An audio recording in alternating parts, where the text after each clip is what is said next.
Eder, McAllister. E io naturalmente non dico che sono contento, però praticamente si vede che quello che avevamo sempre dichiarato, che lei, almeno che ho pensato io, che lei fosse stata aggredita, adesso viene riscontrato proprio delle prove medico-scientifiche. Più di così non so cosa dire.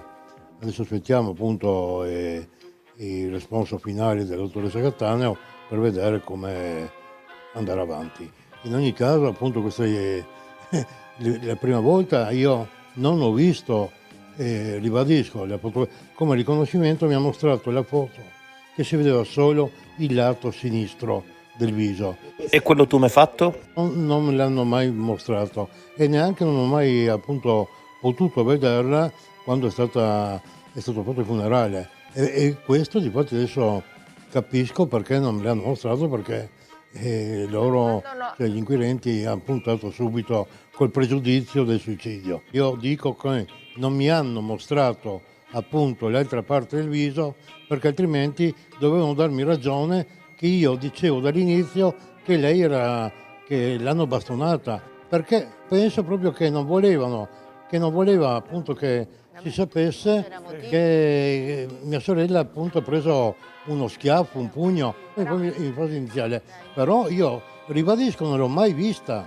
non me l'hanno mai mostrata, a parte la fotografia sul lato sinistro, ma come mai?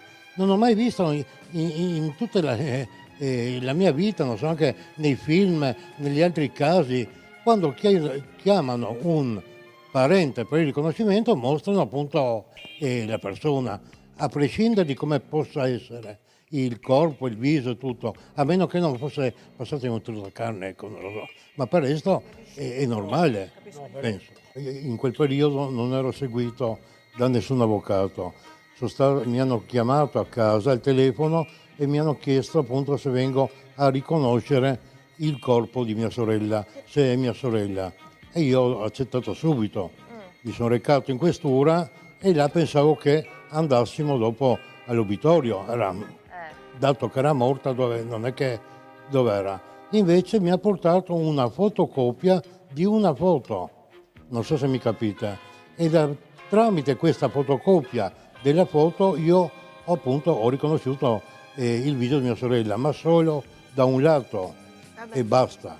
Non ho visto l'altro lato e io ho chiesto, ma già appunto c'era un po' di sangue sulla guancia sinistra e ho chiesto là all'ispettore, ma cosa è stata bastonata? E fa, no, questa è l'ipostasi e dopo morta. Ho detto vabbè, io non ero preparato, non sapevo appunto niente di cosa mi stessero dicendo, però non mi hanno mai detto perché non mi hanno mostrato il corpo. Ho visto una fotografia e basta, una fotocopia. Io ho chiesto e appunto aspetto che mi venga risposto e penso e auspico che stiano cercando di darmi la risposta. Io sto aspettando questo e difatti con tutte queste ulteriori indagini, la richiesta di archiviazione che noi abbiamo chiesto che fosse rigettata proprio per vedere, è stata accettata. Adesso aspettiamo e vediamo come agirà la procura e tutto il resto. Non abbiamo fatto nessuna denuncia, era stata presentata una richiesta di riesumazione.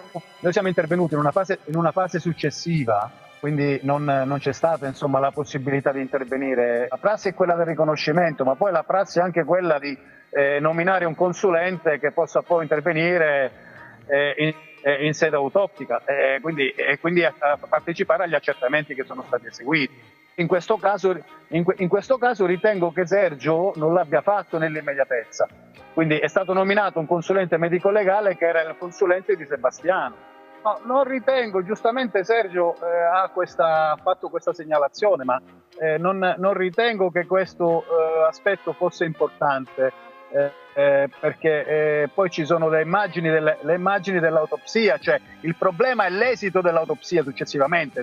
Non è che Sergio qui si sta discutendo persona era Lilli o non era Lilli. quello è il riconoscimento di uno. E né Sergio avrebbe avuto la possibilità di poter individuare, no, poter affermare che era stata vittima di violenza. Questo è l'aspetto. E difatti io per questo io ho sempre reputato che mia sorella non si è uccisa, bensì che fosse stata malmenata. Alcune lesioni sono state il problema è che poi è stata data un'interpretazione completamente diversa alla causazione. A partecipare a consulenza e approfondimento significa che c'è stata una famosa consulenza, la prima consulenza che è stata fatta. Quindi di sicuro c'è stato qualcosa che non è andato per il verso giusto. Sto parlando della consulenza della procura.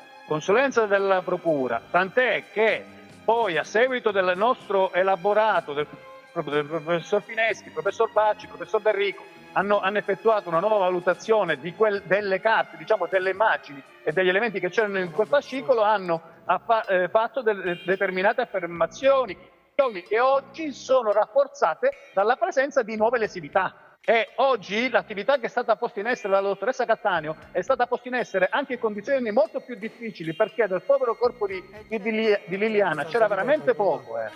C'era veramente poco, quindi stiamo parlando di un'attività che probabilmente, se fosse stata fatta in un determinato modo, avremmo già ottenuto quei risultati che stiamo avendo oggi.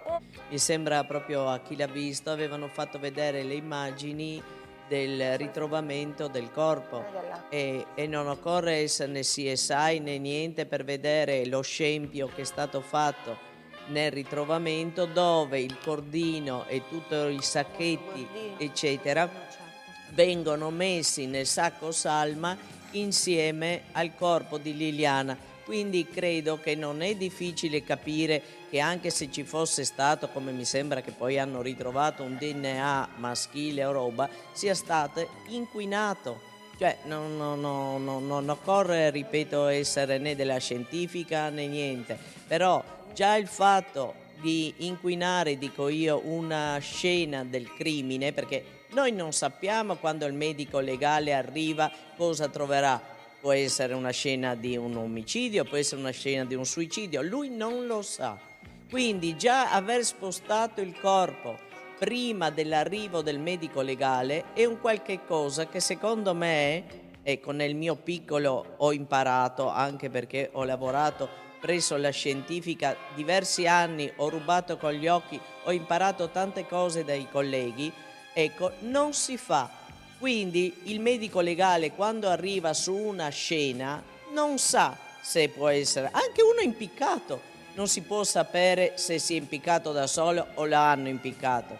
Quindi spostare il corpo, il medico legale arriva, praticamente bisogna riaprire già sto sacco salma che Liliana è stata messa dentro, dopodiché prendono il cortino, prendono i sacchetti in testa, buttano tutto dentro, lasciano macerare per un 5 giorni all'obitorio, dopodiché tirano fuori tutto. Ma capite che è stato fatto un cocktail? Ecco, questo ritengo io quando ho detto che è stato inquinato, perché sono convinta che la scena è stata inquinata. Quindi poi tutto lo svolgimento delle indagini diventa sempre più complicato. Poi, ripeto, anche, ma detta proprio così, dovevano essere vestiti con delle tute, con dei calzari, con qualche copricapo in testa, così va su tutte le scene. Abbiamo visto anche adesso in televisione 3.000 femminicidi dove arrivano con le tute bianche e tutto, proprio per non inquinare. Scusate che vi dico, ma è proprio, l'abbiamo visto tutti, vediamo il capo del dottor Costantinides dentro sopra il viso di Liliana, praticamente capelli, che so io, forfora, tutto poteva cadere su quel viso. Cioè, e questo, voi capite che i familiari si sono chiesti come tutto è cominciato male, com'è possibile mostrare un foglio A4 di una fotocopia di una foto sgranata? Lo dice persino il marito, dice: mi hanno mostrato una fotocopia sgranata, solamente che quello forse che secondo me Sergio adesso si scorda di dire, nessuno era pronto per un omicidio. Loro sono andati con Silvia là, mi ricordo Silvia che disse ci tenevamo per mano per darci forza, perché erano sicuri di andare in obitorio e vedere il corpo, a parte il viso, ma il corpo di Liliana. Addirittura passano col caterpillar sui corpi e lo fanno vedere se il coniuge, scusate, i familiari vogliono vedere. È stato ucciso pochi giorni dopo un ragazzo qui a Trieste. I familiari hanno visto, non possono neanche tirar fuori la storia del Covid, perché non c'entrava nulla. Siamo rimasti tutti interdetti che hanno fatto il riconoscimento con un foglio A4. Ecco, questo di sicuro sì. Non ho paura, io quello che però logicamente ti chiedi come mai hanno fatto questa scelta unilaterale di andare verso un suicidio. Ecco, questo penso che ce lo siamo chiesti dall'inizio. So che la difesa di Sergio dall'associazione Penelope, subito dopo pochi mesi aveva fatto una richiesta di riesumazione del corpo affinché venisse autorizzata una nuova autopsia proprio per capire queste lesioni che tramite il professor Fineschi, D'Enrico e i loro consulenti non tornavano. Però da quello che so, da quello che ricordo, non è stata praticamente rifiutata. E poi dirò di più, se vi ricordate anche il medico legale, purtroppo, lo dico purtroppo perché io ho sempre ritenuto il medico legale una gran persona, l'ho conosciuto ed è molto stimato nella nostra città, ecco, ha avuto problemi di salute. Infatti la medicina legale è stata consegnata dopo circa 5 mesi la relazione, a parte tutti gli errori che nella bozza sono risultati, orologi destra, sinistra, date, che è un qualche cosa secondo me in un caso così importante come tutti gli altri logicamente casi, ma immaginate voi un GIP che deve prendere il fascicolo dopo 4 anni, si ritrova la data di nascita con quella del medico legale invece quella di Lilli, si ritrova l'orologio a destra con l'orologio a sinistra. Cioè, avevano scritto 7 volte l'orologio a sinistra, cioè, e chiaramente Sergio e la cugina dice ma come ci hanno mostrato l'orologio? Prematuro fare questo tipo di ragionamento. Bisognerà affrontare il problema nel momento in cui ci sarà una chiusura delle indagini e verrà scritto nello quello che stiamo sostenendo, ok? Dopo da lì ragioneremo. Intanto personalmente, io parlo per me, non ho mai pensato al dolo, ma solo a una grande, sfiga, nel senso forse lo sbaglio è stato prendere una decisione unilaterale senza, magari io sempre ribadisco che magari dovevano ascoltare un po' più le persone che erano vicino a Liliana. Infatti poi sempre col senno di poi, leggendo i siti e altro, nessuno ha mai parlato di suicidio di Liliana.